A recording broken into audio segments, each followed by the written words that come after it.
Mais um convidado, viu, Sakamoto? A gente vai continuar falando, é claro, sobre esse assunto com um novo convidado, o Adalberto Febeliano.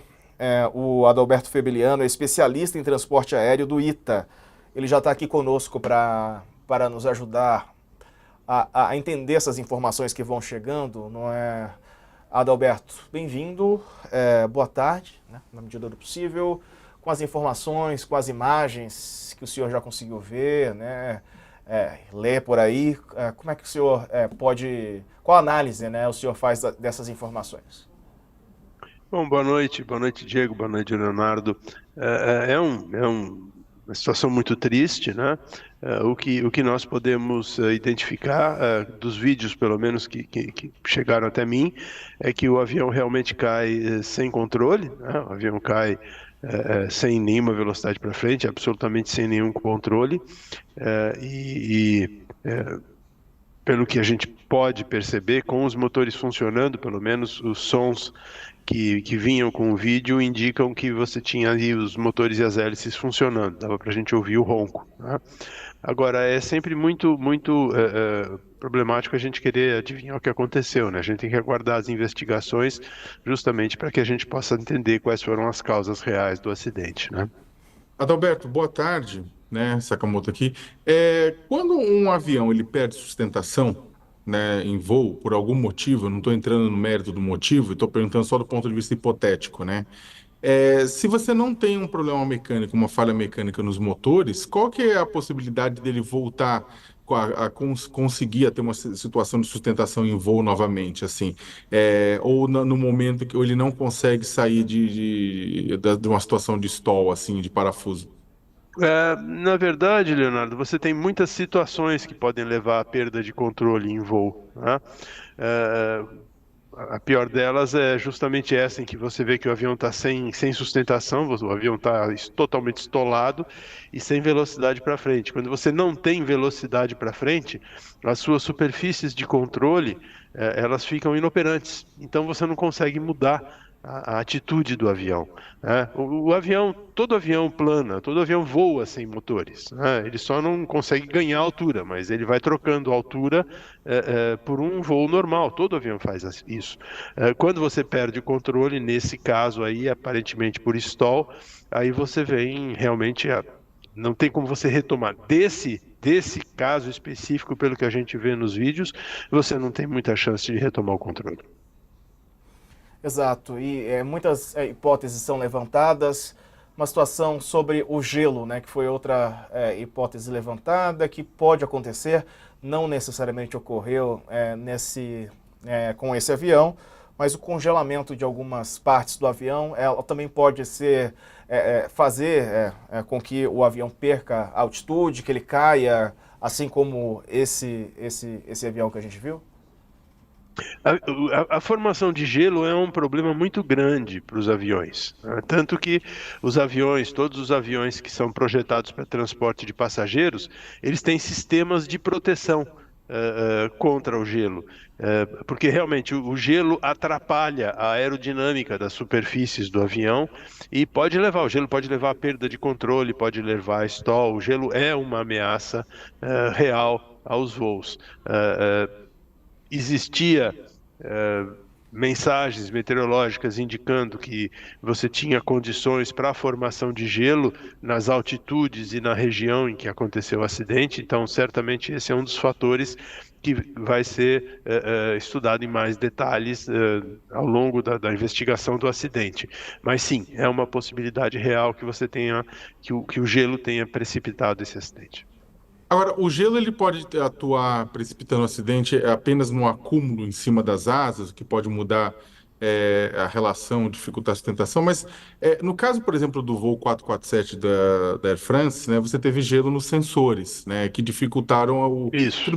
o piloto estava às cegas naquele momento, ele precisava dos sensores, inclusive, para saber se o avião estava em que posição, né, para poder seguir viagem. Isso poderia ter dado para ele uma informação equivocada, e a partir daí ele tomou decisões erradas que levaram o avião a estolar. Só que no caso do Mais ou ATR, o menos. ATR Uhum. ele. Tô falando bem grosso modo, até porque eu não sou especialista, mas só que o ATR ele não voa. na mesma altitude de um 447, né? No turbohélice ele voa um pouco mais baixo. Há um risco do piloto tá voando, por exemplo, às cegas no meio de uma situação de nuvens e aí o gelo atrapalha os sensores também, uma situação como essa? Ou no caso, por conta da altitude que ele de cruzeiro dele é diferente? Não, na verdade, não é só a atitude, Leonardo. Não é só a altitude, né? Você tem também a questão de qual é a temperatura, qual é a umidade ambiente que você tem. Se você tem neblina com temperaturas próximas do 0 grau, a neblina nada mais é do que são gotículas de água em suspensão, né? Se você está próximo de 0 grau, que é quando a água congela, quando essa gotícula bate na superfície do avião, ela se transforma num pontinho de gelo. E dependendo da situação, de qual é a umidade, como é que, né, a situação meteorológica se apresenta naquele momento, você pode ter uma formação de gelo muito rápida. Eu recebi algumas fotografias. O piloto percebe que está tendo formação de gelo, tá? Ele percebe no para-brisa. Os para-brisas dos aviões são aquecidos. É um dos sistemas de proteção contra gelo. Então o para-brisa é aquecido, mas tem as bordas dos para-brisas que nem sempre são aquecidas. Então você vai ver a formação de gelo nessas bordas. Você olha a asa, você consegue perceber que está formando gelo na asa. A resposta aerodinâmica do avião muda, tem alertas dentro do avião, que o avião percebe que tem alguma coisa esquisita, ele avisa o piloto. Então, efetivamente, o piloto tem como saber que está tendo formação de gelo, mas isso independe, não é só uma questão da altitude, é questão da altitude, de qual é a umidade naquele dia em particular. É curioso porque gelo, né? Obviamente a gente tem formação de gelo também aqui no Brasil, mas normalmente, em função até do nosso clima, né? Não é assim uma ameaça tão presente quanto em outros países, especialmente os países lá do hemisfério norte mais setentrionais. A gente até falou aqui algumas vezes de não causar pânico à população. Muita gente utiliza, né, esse modelo de avião, com a sua experiência. É um modelo seguro. É claro que a investigação pode apontar alguma falha e rever, né, algum critério que hoje é dado em relação a essa aeronave. Mas até aqui é um avião seguro, né? Mesmo aeronaves mais antigas, elas têm a permissão, elas estão funcionando adequadamente, certo? Aviões são projetados para ter uma vida muito longa, né? Não tem nenhum problema. Aviões com 30, 40 anos de idade voando em total segurança, isso é muito comum. Para isso que você tem um programa de manutenção que é tão apertado, que é tão exigente. Então é normal. A idade dos aviões não é um fator. A idade do avião em si não é um fator que aumente ou diminua a chance de acidente. E o modelo, sim, o ATR é um modelo extremamente bem sucedido, é um modelo muito seguro e muito utilizado na aviação regional, em voos mais curtos, né? O ATR não é adequado. Se você quiser fazer um voo, por exemplo, de São Paulo para Manaus de ATR, vai ser um inferno, porque você vai demorar muito. Você precisa de um avião a jato para cobrir distâncias maiores, né? Porque o avião a jato tem velocidades bem superiores. Mas para esses voos regionais curtos, como esse, por exemplo, de Cascavel até Guarulhos, esses voos são perfeitos para turbohélices como o ATR. É isso. Agora é esperar. A investigação em geral demora um pouco, né, Adalberto? Demora,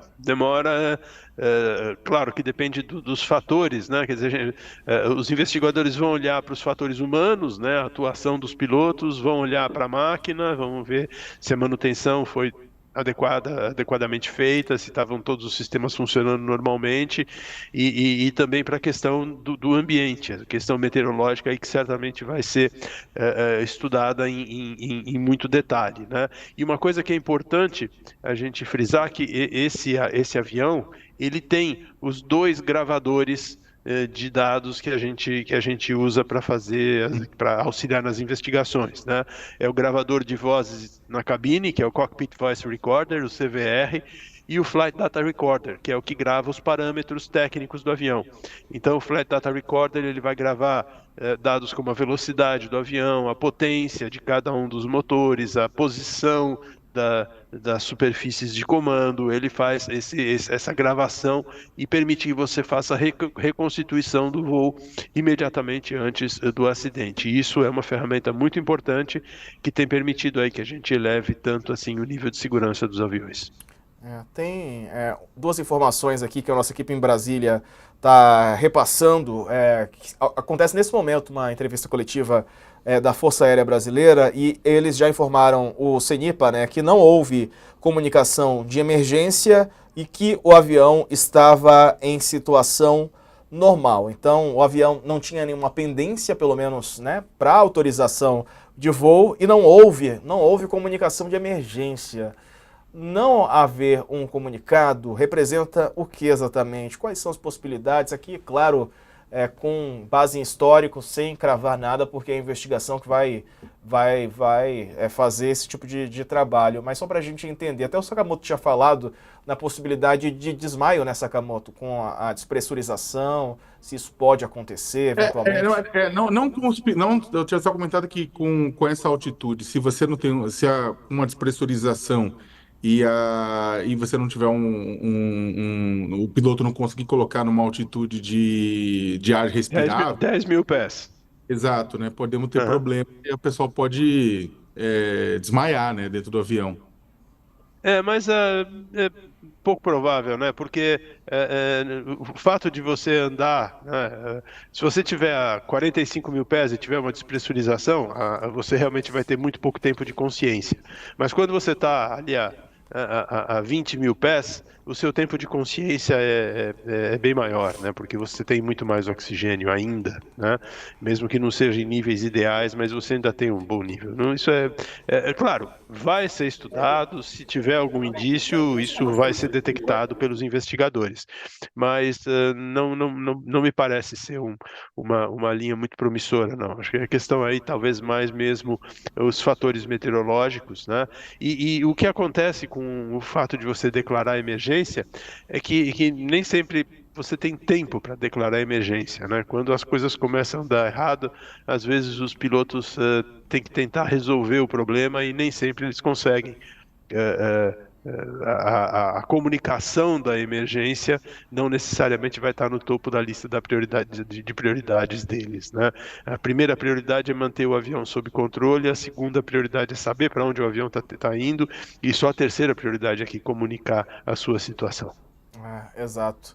Agora é tentar identificar. O senhor viu como o avião caiu, Adalberto? Porque a imagem de destruição, né, é total praticamente da carcaça, né? O impacto foi tão grande e o avião praticamente ficou em pedaços, né, quando caiu no chão. Mesmo assim, a caixa preta ela pode estar preservada? Não, sim, ela é feita para isso, né? Ela é feita para isso. Eventualmente você pode ter destruição da caixa preta, mas definitivamente não é comum, seria uma exceção. Ela é feita para resistir a esse tipo de impacto.